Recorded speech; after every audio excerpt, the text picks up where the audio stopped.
অর্থাৎ পশু অসুস্থ হয়ে গেছে, ডাক্তার দেখলেন কোরবানির হাটে, গরুকে দ্রুত চিকিৎসার ব্যবস্থা করে ডেক্সামেথাসন প্রয়োগ করলেন। এই উচ্চ তাপমাত্রায় সরাসরি ডেক্সামেথাসন প্রয়োগ করার ফলে আপনার গরুটি আরও ঝুঁকির ভিতরে পড়ে গেল, গরুটি তখন মারা যাচ্ছে। একজন কসাইটাকে জবাই করলেন, এই গরু গোশত যারা খাবে তারাও কিন্তু ক্ষতিগ্রস্ত হবে। অর্থাৎ ডেক্সামেথাসন প্রয়োগ করার ফলে হার্ট, লাংস, কিডনি, ফুসফুস ড্যামেজ হতে থাকবে এই ডেক্সামেথাসন প্রয়োগ করা গরুর গোশত যারাই খাবে।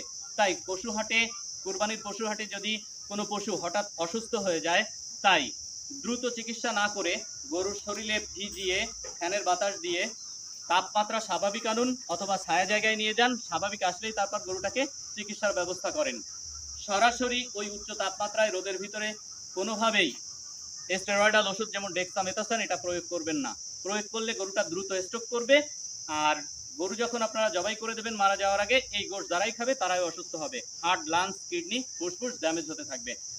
আশা করি এই ভিডিওটি আপনাদের কাছে ভালো লাগবে, আর যাদের কাছে ভালো লাগবে শিক্ষণীয় ভিডিও আপনারা শেয়ারের মাধ্যমে, কমেন্টের মাধ্যমে ছড়িয়ে দিন। আল্লাহ হাফেজ।